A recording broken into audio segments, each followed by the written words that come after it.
Salam əziz tələbələr. İmtahan az qaldığı üçün yenə izah videolarımıza başlamışıq. Bu videoda daha öncə müxtəlif din imtahanlarında, xüsusən dimin magistr qəbul və sınaqlarında istifadə olunmuş müəyyən sual izahlarını görmüş olacaqsınız. Vaxt dilimində suallarımıza başlayırıq. Birinci sualımız analogiya sualıdır. Baxın, zərf, zərflik yazılı, belə deyil. Deməli, feil nə olacaq? Zərf, zərflikdirsə, feil olacaq, xəbər. C variantını götürmüş olacaq. Deməli, ilk növbədə gəlib nitq hissəsi, sonra gəlib onun cümlə üzvü. İndi burada gəlib nitq hissəsi feil, onun cümlə üzvü də nədir? Xəbərdir. Deməli, birinci sualda cavab variantı oldu C. İkinci sualımız bir sıra sualdır. Yazıb ki, aşağıdakı sırada C hərfindən aşağıda yazılmış 3-cü hərfdən yuxarıda yazılmış 4-cü hərf bu şəkildə davam edir. Belə bir sual gördünüzsə, mütləq hər dəfə hərf sözünə qədər oxuyub qurursunuz, sonra davam edirsiniz. Baxın, aşağıdakı sırada C hərfindən aşağıda yazılmış 3-cü hərfdən, burada dayanın. C hərfindən aşağıdakı 3-cü hərfi tapıram. C hərfi budur. Aşağıdakı 1-ci, 2-ci, 3-cü hərf. 3-cü hərf Y hərfidir. Y hərfindən yuxarıda yazılmış 4-cü hərfin, deməli, Y-dən yuxarıda yazılmış 4-cü hərfi axtarıram. Hansıdır? Y-dən yuxarıdakı 1-ci, 2-ci, 3-cü, 4-cü hərf. Y-dən yuxarıdakı 4-cü hərfin B hərfidir. Tapdım B hərfini. 4-cü hərfin B hərfinin aşağısında yazılmış 2-ci hərfdən B-dən aşağıda yazılmış 2-ci hərf hansıdır? 1-ci hərf, 2-ci hərf. C hərfidir. Tapdıq onda. C hərfindən yuxarıdakı ilk hərf hansıdır? C-dən yuxarıdakı ilk hərf C hərfidir. Tapdıq C hərfini. Amma variant C deyil. Biz hərf olaraq C-ni tapmışıq. C hərfi hansı variantdadır? Y variantdadır. Cavabımız olacaq Y. Əgər hərf sözünə qədər oxumasanız, burada qarışdıracaq zaləm dəyəcək bir-birinə. Ona görə hərf sözünə qədər oxuyursunuz, qurursunuz, həmin hərfi tapıb sonra davam edirsiniz. 53-cü sual. Deyir ki, kvadratın hissələrini tapın. Verilmiş şəkillərdən hansılar həmin fiqurun hissələri olacaq, onu tapmalıyıq. Bilməliyik ki, bu tip suallarda heç bir halda fiqurun ölçülərini dəyişdirə bilmərik. Daha sonra fiqurun təbii ki, ölçüləri və tərəflərin uzunluğu, miqyası, bucaqlar heç bir halda dəyişə bilməz. Amma istənilən istiqamətə, istənilən qədər fırlatmaq olar. Düşünün ki, bu bir taxta parçasıdır. Siz bunu ortadan müəyyən hissələri bölüb parçalamışsınız. İndi o hissələri axtarırsınız. Adətən böyük fiqurlardan başlayın və onları tamamlamağa çalışın. Sanki mən birinci fiquru, baxın, götürüb birləşdirməyə çalışsam, hara birləşdirəcəm? Birinci fiquru tutaq ki, çəkirəm, baxın, bura. Mən biraz səliqəsi çəkmiş ola bilərəm, buna çox da əhəmiyyət vermirsiniz. Bu olsun bizim bir nömrəli fiqurumuz. Daha sonra digər fiqurlardan hansılar yerləşdirmək olar? Baxın, 2 nömrəli fiquru. Mən bu fiquru fırladıb yerləşdirə bilərəm. Baxın, bunun bu arxa hissəsini görürsünüz. Bu uyğun gələcək bura. Bunun bu üst hissəsi uyğun gələcək, baxın, bu 1-in yanına, bu hissəyə. Bu çarpaz gələcək, baxın, bu hissədə bura. Alt hissəsi də uyğun gəlir, baxın, bura. Bu bizim olur 2 nömrəli fiqurumuz. Bir dənə qaldı bizim 3 nömrəli fiqurumuz. Baxın, bu 3 nömrəli fiquru da yerləşdirəcək bura. İndi cavab nə oldu? 1, 2, 3 nömrəli fiqurlar olmuş oldu. Deməli, 1, 2, 3-ün birləşməsindən biz yuxarıdakı kvadratı ala bilərik. Cavabımız olur A variantı. Artıq 4 və 5 bizə lazım deyil. 54-cü sual deyir, verilən açılışa uyğun variantı tapın. Deməli, bu tip suallarda birinci qarşı üzlərə baxırdıq. Qarşı üzlər kubun yığılış formasında eyni anda görsənə bilməzlər. 3 cüt qarşı üzümüz olur. Birinci cütü hansıdır? Qara kvadratla bu nöqtəli fiqur. Onlar eyni anda görsənə bilməzlər. Çünki qarşı üzlərdirlər. Qarşı üzlər kubun yığılış formasında eyni anda görsənə bilmir. Heç bir variantda görsənməyiblər, artıq buna baxmıram. Sonra, mənim bu kiçik A kvadratımla bu böyük X işarəm nədir? Qarşı üzlərdir. Onlar kubun yığılış formasında eyni anda görsənə bilməzlər. Harada görsəniblərsə siləcəm, heç yerdə görsənməyiblər. Növbəti, pi usundan bu böyük A kvadrat qarşı üzdür. Haradası görsəniblərsə siləcəm, bəli. Artıq baxıram, C-də görsənə bilər və Y-də eyni anda görsənə bilər. Eyni anda görsənə bilərsə, yanlışda onları sildim. Əlimdə 3 variant qaldı. İndi verilmiş variantları bir-bir yoxlayacağım. İndi isə ikinci əsas təməl qaydaya baxırıq. Baxın, fiqurlar bütöv şəkildə fırlandıqda bağlantılarımız qopmur demişdik şəkil münasibətlərində. Bu fəza fiqurlarında da belədir. Biz fiquru necə yığırıq, necə fırladıq, bağlantılarımız qopmamalıdır. A variantına baxıram. Buradan durub baxdıqda, qara kvadratın üstündə plus olduqda, ağ kiçik kvadrat sol tərəfdədir. Gəlib buradan durub baxdıqda, qara kvadratın üstündə plus olduqda, ağ kiçik kvadrat hardadır? Sağ tərəfindədir. Amma biz burada harda görürdük? Solda görürdük. Deməli, A variantı yanlışdır. Fiqur yerini dəyişib. Demişdi axı dəyişə bilməz. Bağlantılarımız qopa bilməz. Deməli, A yanlışdır. Gəlirik B variantını yoxlamağa. Mən buradan durub baxıram. Nöqtəli fiqurun üstü x olduqda solunda plus var. Nöqtəli fiqurun üstü x olması üçün mən buradan baxacağım. Baxın, bu nöqtədən durub baxıram. Ox istiqamətinə baxıramsa sağ tərəfim buradır, sol tərəfim buradır. Və bu plusu aşırdıb gətirirəm hara? Plusu aşırdıb gətirirəm bu nöqtəli fiqurun yanına. Simmetrik fiqurda onsuz da özü alınacaq. Yəni belə bir fiqur alınır.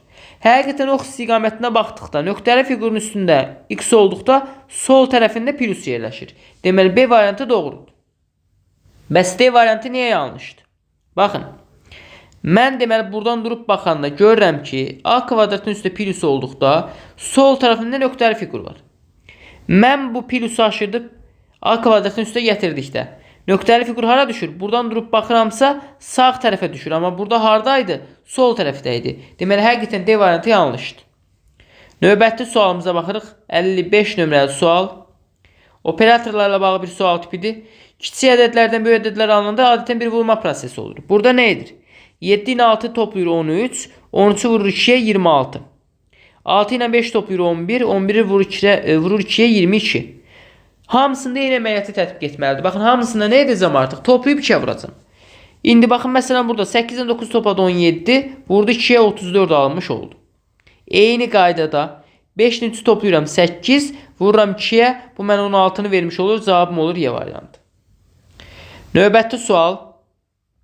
Yazılıb ki 4 nəfər ABCD dayanacaqda soldan sağa doğru xətt boyunca ardıcıl nömrələnmiş 1-2-3-4 nömrəli yerlərdə saxlayıblar. Maşınlarını saxlayıblar yəqin ki. Deməli, yazıram 1-ci, 2-ci, 3-cü və 4-cü yerlər.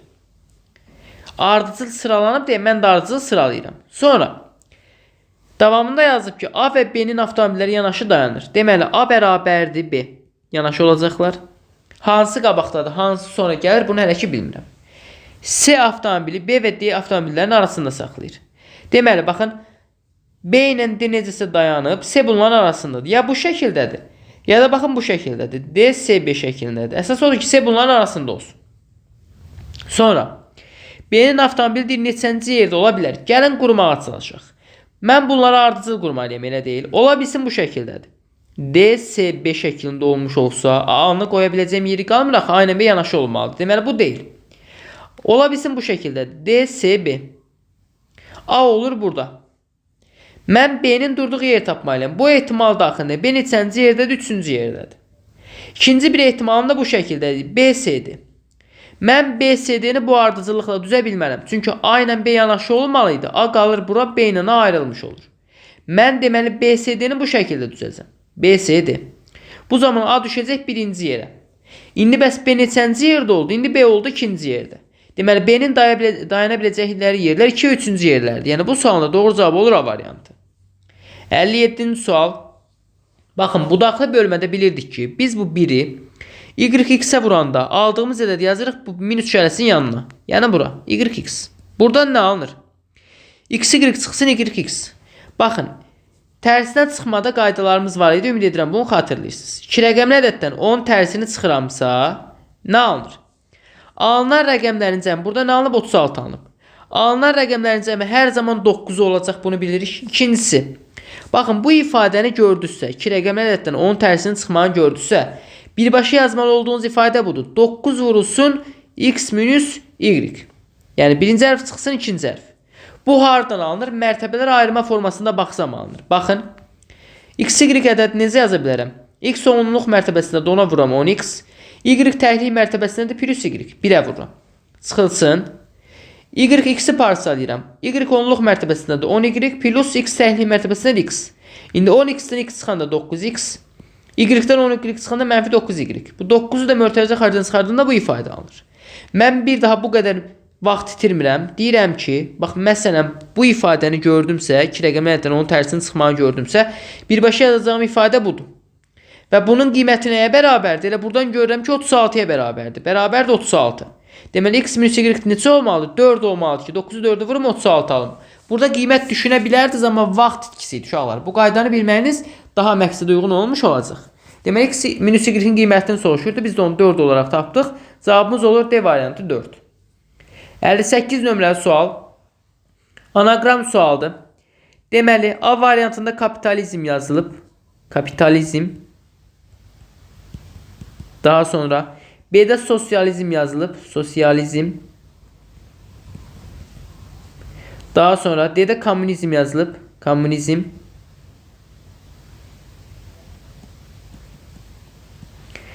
Daha sonra feodalizm yazıb C'də. Növbəti. Baxın, bunların hər biri dövlət iqtisadi sosial quruluşlardır. Dövlət quruluşlardır. Elə deyil, kapitalist bir quruluş, feodalist quruluş, sosialist, komünist quruluş. Bunların hamısı dövlət iqtisadi siyasi quruluş formalarıdır. Belə yanaşmış olsaq. Amma Y variantında nə yazılıb? Rasyonalizm yazılıb. Rasyonalizm.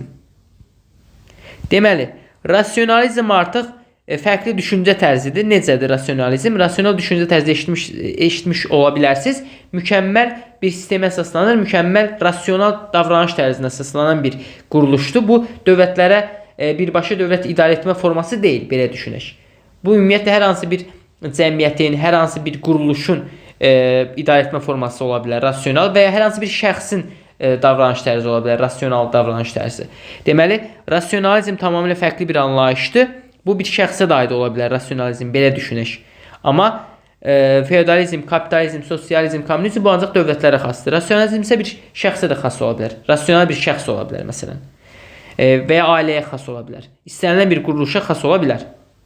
Daha sonra keçirik 59-cu sualımıza. Yenə bir analogiyadır. Toplanan nəyə verib? Cəmi verib. Vuruq və vuruq nəyə verəcək? Hasil vermiş olacaq. Cavabımız olur C. Sadə bir sual idi. Şifrə sualdır. Bu tip şifrələrə dedik ki, necə yanaşırıq? Sütun baxırıq. I, N, A, R və Y. 2 dənə hansı hərfimiz var burada? I, N, A, R və Y. Hamısı eynidir. Heç bir fərqlənmir. İkinci sütuna baxırıq. R, U, Y, Ə və U. 2 dənə hansı hərf var? İkinci sütunda U hərfi var. Burada məhz ikinci sütuna və ikinci yerə baxdığım üçün gərək şifrə hissəsində də ikinci yerə baxam. İkinci yerə baxıram. 4, 8, 4, 7, 3. 2 dənə hansı rəqəm oldu? İkinci yerdə 4 oldu. Deməli, U-nun şifrəsi 4-dür. Harada U hərfini görürəmsə yerinə 4 yazıram. Baxın, sondan ikinci rəqəmi 4 olan şifrə tapmalıyıq. Hansıdır? 37049. Birbaşa üstə gətirib yazıram. 37049. Artıq mən bilirəm ki, R-in şifrəsi nədir? 3-dür. Harada R-i görürəmsə yerinə yazıram 3-ü. Daha sonra Ə-nin şifrəsi 7-dir. Harada Ə-ni görürəm 7 yazıram. S-in şifrəsi 0-dır. Başqa yerdə varmı? Bəli, var. L-in şifrəsi 9-dur. İndi baxın. Sonra 0-dan bitən hansı oldu? 84510. 84510. Daha sonra başqa burada nəyi tapdıq? N-in şifrəsini 5 tapmışıq. Baxın, sonra 5-dən bitən hansıdır? Deməli, bu ikisini tapdıq. 28625'ti. 28625. Bunu da tapdıq. Daha sonra sonu 7 ilə bitən budur. 13267. 13267. Bunu tapdıq. Bir dənə qalıb 54328. O da buradadır. 54328. İndi deyir ki, baxın, burada alınanın kvadratı asana bərabərdir. Asanın şifrəsini tapaq indi. A-nın kodu nədir bizdə? A-nın kodu 2-dir. S-in kodu bizdə neçədir? S-in kodu 0 olmalıydı. Bir dənə baxaq dəqiq. Bəli, 0-dır. A-nın kodu 2-dir. N-in kodu da bizdə 5-dir. 2025. Deməli, x-in kvadrat nəyə bərabərdir? 2025-ə bərabərdir. Biz burada x-i tapdıqdan sonra onun şifrələrini müəyyən etməyə çalışacağıq. 45-in kodu bizə, 45-in kvadratı bizə nəyi verir? 2025-i verir. Deməli, bu halda burada olan nə olmalıdır? 45 olmalıdır. İndi baxın. 4 olaraq biz nəyi tapmışdıq? U hərfini tapmışdıq. Bunu altda yazıram U-nu. Bəs 5 olaraq nəyi tapmışdıq? N-i tapmışdıq. Buraya yazıram N-i. U və N hərfləri alındı. O da C variantında var. Deməli, doğru cavabımız oldu C. 61-ci sual. Bir neçə dəfə bu formada düşüb qəbula bu sual. Sadəcə nələrə diqqət yetirməliyik? Nələr bir-birinə bağlıdır? Nələr bir-birinə bitişikdir? Nəticə hissəsi hansı hissə ola bilər? Hansı ədədləri bir qruplaşdıra bilərəm? Bunlar düşünsək rahat tapacağıq. Baxın, bu 4 ədəd sanki bir-birinə bağlıdır. Bu yuxarıdakı 3 ədəd də bir-birinə bağlıdır. Böyük ehtimal aşağıdakıları bir, yuxarıdakıları da bir qruplaşdırıb. Ədədlərim nisbətən böyük ədədlərdir və çoxdur. Yəni burada vurma əməliyyatı həyata keçirməliyəm. Mən ən primitiv toplamaya baxacağam. Bunları toplamış olsaq 9, 7, 16, 6, 22, 12 də burada 34. Bunları cəmi verdi 34'ü. İndi bu üçünü bir toplasam 8, 13, 11, 23 də burada 34'ü vermiş olur. Həqiqətən burada ödədi. Digərinə baxıram. 10 plus 14, 24. 16 burada 40, 9 burada 49. Buradan alınır 49. İndi baxıram bu üçünün cəminə görə buradan nə alınacaq? 11, 12. 13'ü verəcək, 36 da burada 49'u vermiş olur həqiqətən. Deməli bu isə doğrudur qayda qanunluq. İndi bunları toplayacağım. Neçə alınacaq? 18, 17, 10, 27, 8 də burada 35. Buradan alındı 35. İndi bu üçündən də 35 alınmalıdır. 4 plus 2 6. Bu gərək 29 olsun ki, üçünün cəmi 35 vermiş olsun. Deməli sual işarəsi yeni olmalı olan variant A variantı 29'dur. Və biz keçirik növbəti sualımıza. Yenə baxın, dimin çox istifadə etdiyi bir qayda qanunluqdur. Ədədin rəqəmlərin yerini dəyişir. Yəni tərsinə yazır adətən. Bu tərsinə yazmanı mən hardan görə bilərəm? Ən çox qarşıma çıxan halda məhz budur. Sonları birlərlə bitirsəm mən düşünəcəm ki, əslində bu 21, 51, 81 deyil. 12'dir, 15'dir, 18'dir. Bu ola bilər. İndi baxın. Burada əslində rəqəmlərin yerini dəyişib. Bu 48 imiş, bu da 12 imiş. 48 12'ye bölsək nə alarıq? 4 alarıq. Bəli, ödəyəcək. Digərlərində də ödəyir. Doğrudur. Bu 15'dir, bu da tərsi 75'dir. 75'i 15'e bölsək 5 alınacaq. Doğrudur. 63 deyil 36'dır. 81 deyil 18'dir. 36'ını 18'e bölsək 2 alacaq. Doğrudur. Burada 29 deyil 92'dir. Burada 32 deyil 23'dür. 92'ni də 23'e bölmüş olacaq. Bu da bizə neçəni verəcək? 4'ü vermiş olacaq. Deməli cavabımız nə oldu? Y variantı 4 olmuş oldu. Daha sonra növbəti bir suala baxaq. Yazılıb ki, şirkət tikdiyi binadakı mənzilləri 20%, 80% ilkin ödəniş edilməsi, 20%, 80% aralığı ilkin ödəniş edilməsi şərti ilə faizsiz kredit ilə satır. Aşağıdakı cədvəldə satışın şərtləri göstərilib. Deməli, baxın, burada ilkin ödəniş faizlə verilib. Bu 20-80 aralığına söhbət gedir. Məbləğin qalan hissəsinin hər ay ödənilən faiz miqdarı da burada verilib. Deməli, nə qədər ödənilirsə, geri qalan nədirsə ona uyğun faiz də buradadır. Deyir ki, 16.000 manatlıq mənzil alan və bunun üçün 40% ilkin ödəniş edən müştəri qalan borcuna görə ilk ay şirkətə neçə manat ödəməlidir? 16.000 manatlıq mənim gəlirim var. Daha doğrusu mənzilin qiyməti 16.000 manatdır. İlkin ödəniş olaraq 40% dedi mənə. Burada qeyd olunub. Deməli, ilkin ödəniş olaraq 40% ödəyirəmsə, geri nə qədər qalır mənə? 60% qalır, elə deyil. Sanki ödədiyimlə geri qalanın cəmi 100% olmalıdır. Mən bunun 40%-ni ödəmişəmsə 60'ı qalıb. Deməli 16.000 manatın 60%-i qalıb hələ ki. Hesablayırıq bunu. Sıfırlar gedəndə nə qalacaq burada? 160 vurulsun 60. Yəni 16 vurulsun 6, bu bizə verəcək 96. Yəni 9600 manat pul qalır. Deməli 16.000'in 9600'ü qaldı əlimizdə. Bunu ödəyəcəyik ay bə ay, nə qədərdirsə. İndi baxın. 40% ilkin ödəniş eləyəndə hər ay ödəməli olduğum faiz nə qədərdir? 5%'dir. Çünki 40'ın qarşısında 5 dənə. Deməli mən nə etməliyəm? 9600 manatın aylıq 5%'ni ödəməliyəm. O halda birinci ay nə qədər pul ödəmiş olacağım? Bu sıfırlar gedəndə 96 vurulsun 5 alınır. 5 dəfə 33 yadda, 45 üstü yadda, 48. Deməli aylıq mən nə qədər pul ödəməliyəm? 5%'dən 480 manat pul ödəməliyəm. Cavab olacaq Y variantı. 64-cü sualımız yenə bir anaqramdır. Deməli, bir-bir yazıram. Arxeolog yazılıb A variantında. Daha sonra fizyolog yazılıb. Hansıdır bu? Fizyolog B variantında. Biyologiya yazılıb C-də. Biyologiya. Növbəti kosmetolog yazılıb. D-də. Filolog yazılıb. Harda? Y variantında. Baxın, arxeolog, kosmetolog, fizyolog, filolog bunların hər biri şəxsdir, elə deyil, insandır. Biologiya isə fəndir, elm adıdır. Adətən tələbələr aldanır, burada kosmetolog götürür. Xeyr, kosmetolog da şəxsdir burada. Biologiya isə fən adıdır. Bunu bioloq oxumayın heç bir halda, çünki burada Y hərfi var. Diqqətli olmaq lazımdır. 65-ci sualımız bir tərəzi sualdır. Baxın, əvəz etmə tətbiq edə bilərəm, alt-alta toplaya bilərəm və ya çarpaz toplaya bilərəm və ya ən primitiv yerinə qiymət qoya bilərəm. Bu şəkildə mürəkkəb bir tərəzi gördünüzsə, ən rahatı yerinə qiymət qoymaqdır. Bunun üçün nə edirik? Baxın, yüngül tərəzi tapıram. 4 fiqur var, ağırdır. 4 fiqur var, ağırdır. Qaldı 2 dənə tərəzi. Ya burada qiymət qoyacağım, ya ikincidə, ya üçüncüdə qiymət qoyacağım. Bəs hansında qiymət qoymağı tövsiyə edirəm? Təbii ki, burada. Çünki mən burada 2 dənəsinə qiymət qoysam, 3-cü ortaya çıxır. 3 dənə fiqur əldə etmiş oluram. 3 dənə qiymət tapmış oluram. Tərəzinin yarısı əldə olur. Amma yox, mən buradan başlasam 2 dənə fiqur əldə etmiş oluram. 2 dənə fiquru tapmaqmı, 3 dənə fiquru tapmaqmı? Təbii ki, 3 dənə fiquru tapmaq. Ona görə hər zaman belə yerdən başlayın. Random şəkildə qiymətlər atıram. 1 yazıram buna, 2 yazıram buna. Siz tərsini də yaza bilərsiniz. Onsuz da nəticə olaraq eyni yerə gəlib çıxacam. 1 plus 2, 3. Bu oldu 3. İndi baxın. Bu məndə 3'dür. 3 plus 3, 6. Baxın, buna mən 1 demişdim, elə deyil. Bu məndə 1'dir. Avtomatik bu neçə olmalıdır? 5 olmalıdır ki, cəm 6'nı versin. İndi baxın, mən buna 2 demişəm. Bu 2'dirsə, 2 plus 2, 4'dür. Bu oldu 4. İndi buna mən yuxarı doğru baxana nə demişdim? Yuxarı doğru baxanı tapmışıqmı? Xeyr, tapmamışıq hələ. Amma bunu tapmışam 3. Sağa doğru gedən tapmışam neçə? 1. Elə deyil. 3 plus 1 bizə neçəni verir? 4'dür. Deməli bunlar 2 olmalıdır. Burada müxtəlif fiqurlar eyni qiymətlər almış oldu. Ala bilər.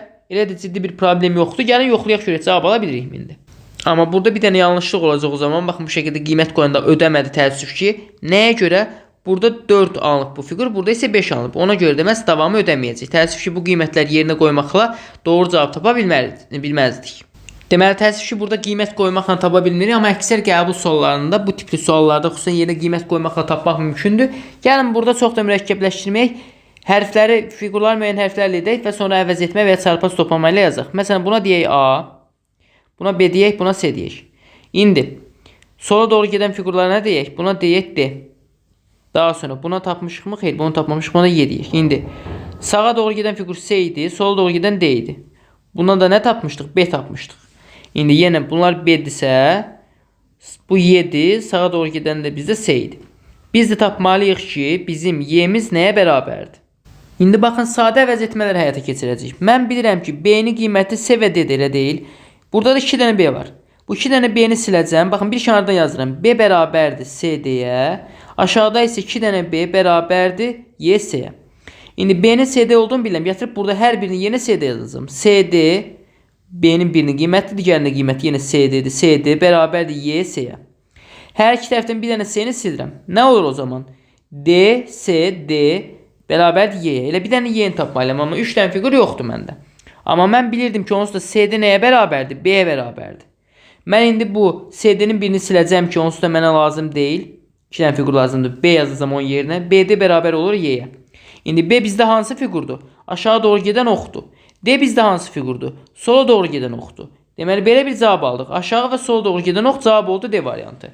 Bu tip suallarda əsasən yerinə qiymət qoyanda ilkin adı yoxladığımızda cavab alınır. Burada alınmağa təəssüf ki, amma yenə də siz birinci yerinə qiymət qoymağa çalışın. Çünki əgər alınacaq bir sualdırsa, daha sürətli yazmış olacaqsınız. Növbəti 66-cı sualımız sadə bir şəkil sualdır. Baxın, şaqili xəttim nə olub üfüqi? Üfüqi xəttim nə olmalıdır? Şaqil olmalıdır. Y-də, C-də üfüqi də yanlışdır. Daha sonra, baxın, daxildəki qaraydı, oldu ağ. Ağ idi, oldu qara. Rənglər əksinə dəyişdi. İndi bu ağ olacaq qara. Bu qara da olacaq ağ. Qara və ağ ardıcılığı olmadı. O da yeganə D variantında var. Digər variantları silirəm. 67. Yazıb ki, rəqəmləri müxtəlif olan 4 rəqəmli ədədin rəqəmlərinin hasili 48-ə bərabərdir. Deməli, A, B, C, D. 4 rəqəmli rəqəmləri müxtəlif. Bunların hasili neçədir? 48-dir. Bu şərti ödəyən ən kiçik ədədin ikinci rəqəmini müəyyən edin. Mən bunu gəlib nə edəcəm? Sadə vuruqlara ayıracam. 2-yə bölsəm nə alaram? 24. Daha sonra, baxın, sadə vuruqlara ayırmalıyıq axıra qədər ayıraq. 2-yə bölsək 12, 2-yə bölsək 6, 2-yə bölsək 3, 3-ə bölsək 1, burada da 1. İndi bunlardan 4 dənə rəqəm yaratmağa çalışacağıq. Elə edəcək ki, müxtəlif olsunlar, elə deyil. Rəqəmlərin müxtəlif olan deyir. Bu halda nələr ola bilər? Baxın, mən bu üçünü bir qruplaşdırsam, bunları vuruq şəklində baxsam, 2 vurulsun, 2 vurulsun, 2 nə deməkdir? 8 deməkdir, elə deyil. Deməli, bu 3-ü 8-i versə, burada 2 qaldı. Bu 8-dir. Bu elə 2 deməkdir, bu 3 deməkdir, bu da 1 deməkdir. Gördünüz, 4 dənə müxtəlif rəqəm düzəltdim. 1, 2, 3, 8 hasili bizə 48-i verir. Ən minimal olan hansıdır? 1, 1238-dir burada. Çünki minlik mərtəbəsi kiçikdir. Ona görə ən kiçik ədəd olacaq 1238 və bizdən soruşur ki, ən kiçik ədədin ikinci rəqəmini tapın. İkinci rəqəm hansıdır? 2-dir. Deməli bu sualın da doğru cavabı olur məhz C variantı. Keçirik növbəti 68-ci sualımıza. Deməli yazılıb ki, avtomobil parkı dayanacaq üçün olan yeri həftəlik 10 manata, aylıq isə 30 manata icarəyə verir. Dayanacaq yerini icarə götürərkən icarə haqqını ay-bay ödəyən şəxs 1 il ərzində icarə haqqını həftəlik ödəniş ilə müqayisədə neçə manat pul qənaət etmiş olar? Deməli, həftəlik 10 manatdır, aylıq 30 manatdır. Mən indi 1 il ərzində aylıq və həftəlik olarsa aradakı fərqi tapmalıyam. Əgər 1 il ərzində aylıq mən ödəyirəmsə, 1 ildə 12 ay var, elə deyil. Hər ay 30 manat ödəsəm, bu mənə nə qədər verəcək? 360 manatı. Deməli 360 manat ödəmiş oluram. 1 ildə 52 həftə var. İndi 52 həftə, hər həftə ərzində nə qədər ödəyirəm? 10 manat ödəmiş olsam, bu mənə verər 520 manat. İndi nə qədər qənaət etmiş olaram aylıq ödəmiş olsam? 520 çıxılsın 360 manat qənaət etmiş olaram. Bu da bizə neçə verir? 160 manatı verir. Deməli, mən əgər aylıq etsəm, həftəlik yox, aylıq ödəniş etsəm, 160 manat qənaət etmiş olaram. Oldu cavabımız D. 69-cu sual. Verilən sözlər arasındakı məntiqi əlaqəyə analoji olan variantı seçin yazılıb. Sözlərin ardıcılığı nəzərə alınmalıdır. Baxın, ən böyük tondur, sonra kiloqramdır, sonra qramdır. Bu ardıcılıq olmalıdır. Pascal Newton-Joule-da bu yox idi. Sutka saat ildə böyükdür, il. Sonra sutkadır, sonra saatdır. Saxlayırıq. Saat dəqiqədə baxın, ən böyük birinci gəlib, yanlışdır. Metr, kilometr, milimetr, kilometr 1, 2, 3 doğrudur. Metr, santimetr, milimetr doğrudur. 3 dənə doğru cavab görsənir. Bu halda keçib aradakı asılılığa baxırıq. Baxın, mənim 1 tonum 1000 kiloqramdır. Mənim 1 kiloqramım 1000 qramdır. Asıllıq eynidir. Yəni 1-in 1000 asıllıq var. Əgər cavab variantlarında 1-in 1000 asıllıq olan variant tapsaq doğrudur. Yox, bu olmasa 1-in 100-ə, 1-in 10-a da olar. Əsas odur ki, ədədlər aradakı asıllıq eyni olsun. Amma 1-in 1000-ə cavabı varsa ən doğru cavab odur. Baxın, mənim 1 ilim sanki 365 sutkadır. Amma mənim bir sutkam 24 saatdır. Gördünüz, ədədlər dəyişdi. 365, 24. Doğru deyil istənilən halda. B-ni sildim. Mənim 1 kilometrim 1000 metrdir. Mənim 1 metrim nə qədərdir? 1000 millimetrdir. Baxın, həmin biriminə nisbətdir, həm də eyni nisbətdir. İstənilən halda D variantı ən doğru cavabdır. Y yanlış idi. Çünki mənim 1 metrim 100 santimetrdir, amma mənim 1 santimetrim 10 millimetrdir. Ədədlər fərqlidir. 100 olsa da doğru götürməzdik. Əsas doğru cavab bu olduğu üçün. Yox, tutaq ki, bu 100-ün 100-ədir, D variantı yoxdur. O halda yeni götürmək olardı.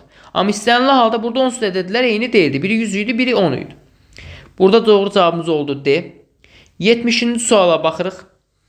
Belə bir ardıcılıq yarada bilərik. Burada 2, 3 çarpaz vəziyyətdə. Burada olar 4, 4, 5, burada olar 6. 6-nın 4-ə. O da harda da variantındadır. Sadə bir ardıcılıqdır. Rəqəmlərin cəmi şəklindədir, böyük ehtimal alınardı. 4 plus 2, 6, 3 plus 5, 8, 6, 8 burada 10 olardı. 10 olması üçün ən rahat hansı dən idealı? 6 və 4 idi. O da variantında verilib. Doğru cavabımız oldu A. 71-ci sual. Deməli, mən nə edirəm? Sanki, baxın, nəticədən şəklə gəlməyə çalışın istəsiz. Problem deyil. Mən deməli, nə etmişəm? Nəticədən şəklə gəlmək üçün mən bu kənarları nə edərəm? Qatlayaram daxilə doğru. Bu qatlar boyunca. Eynən, bunu da bu qat boyunca qatlasam, olacaq bu vəziyyətdə. Bunu da qatlasam, baxın, hamısını qatlasam daxildə bu fiqur almış olur. Sanki mən bu daxildə olan xətləri, fiqurları, üçbucaqları kənara doğru açıram. İndi eyni qayda qanunu gəlib burada tətbiq edəcəm. Kənara doğru açacam. Bu halda bu kvadrat kənara doğru açılanda olacaq bu vəziyyətdə burada. Bunu açanda bu gəlib düşəcək bura. Yuxarıdakını açanda bu nöqtə mənim güzgümdür. Belə olacaq, elə deyil. Olacaq bu vəziyyətdə. Burada da olacaq bu vəziyyətdə. Biraz səliqəli çəksək. Gəlib indi variantlara baxacaq ki, harda ödəyir. Baxın, yeganə D variantında eyni çəkdiyimiz şəkil ala bildik. Deməli, doğru cavabımız D-dir. Y-də isə bu üçbucaqlar doğru verilməmişdi. Yüzü əksi deyildi. Yuxarı qaldırılmışdı sadəcə sanki. Amma biz yüzü əksini tapmalıydıq.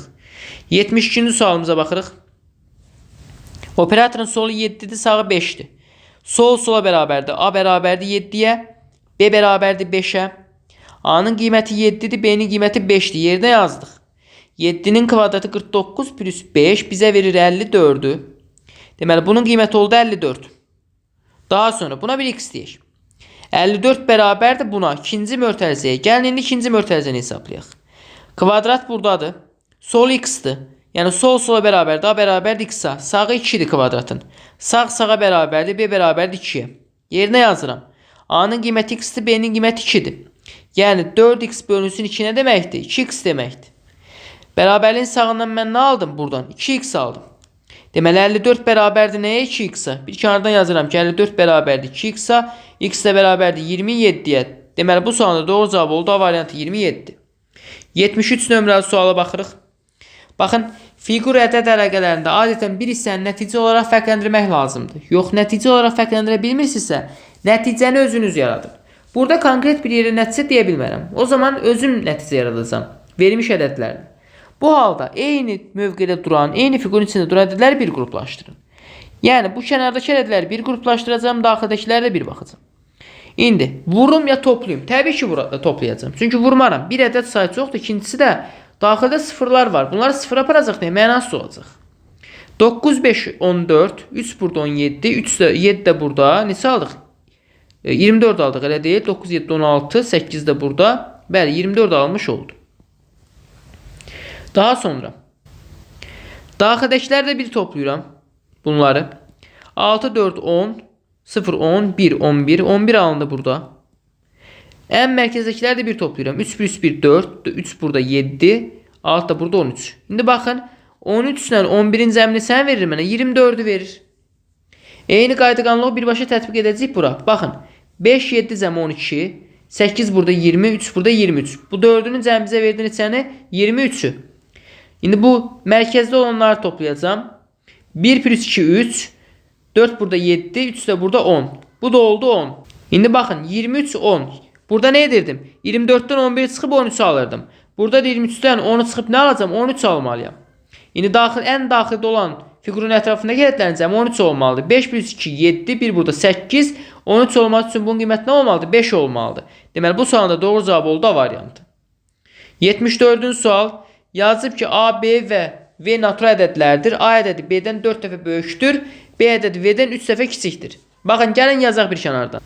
İndi bir kənardan yazıram ki A ədədi B-dən 4 dəfə böyükdür. Yəni A bərabərdir nəyə? 4B-yə. B ədədi isə V-dən 3 dəfə kiçikdir. Deməli B ədədi V-dən 3 dəfə kiçikdirsə V B-dən 3 dəfə böyükdür deməkdir bu. V bərabərdir nəyə? 3B-yə. İndi baxın, ən primitiv. B-nin qiyməti 1 olarsa A-nın qiyməti 4 olar. B-nin qiyməti 1 olarsa V-nin qiyməti 3 olar. Bu halda hansı böyükdür? A V-dən böyükdür. A V-dən böyüksə doğru cavabımız olur A variantı. Deməli, sonuncu sualımıza baxacağıq. Bu videoda davamının izahını gəlməsini istəyirsinizsə mütləq şəkildə rəylərdə qeyd edin, davamını da çəkib göndərəcəyik. 75-ci sualımız yazıb ki, verilən sözlər arasındakı məntiqi əlaqəyə analoji olan variantı seçin. Deməli, kamera, kinooperator. Baxın, kamera nədir? Kinooperatorun alətidir. Kamera kinooperatorun alətidir. İndi studiya rəssamın aləti deyil. A yanlışdır. Qurğuşun lehimçinin aləti deyil. B yanlışdır. Ət qəssabın aləti deyil. D yanlışdır. Baxın, bu lehim aparatı nəsə bir aparat olardı ki, lehimçinin aləti olsun. Burada balta olardı. Burada fırça olacaq, bəli. Rəssamın aləti kimi. Deməli, doğru cavabımız olur ise fırça rəssamın alətidir. Ev memarlıq, baxın, bu ümumiyyətlə yanlışdır. Burada xəttin sonunda verilən sözün mənası ilə xəttin sonunda verilmiş sözün mənası eyni olmalıdır. Sağında verilənlə sağında verilən. Kinooperator və rəssam ikisi də şəxsdir. Kamera və fırça hər ikisi alətdir. Həmin şəxslərin aləti. Deməli, bu sualda doğru cavab oldu C variantı. Bununla izahlarımızın yekununa gəlmiş olduq. Növbəti izah videolarında görüşənə qədər hələlik.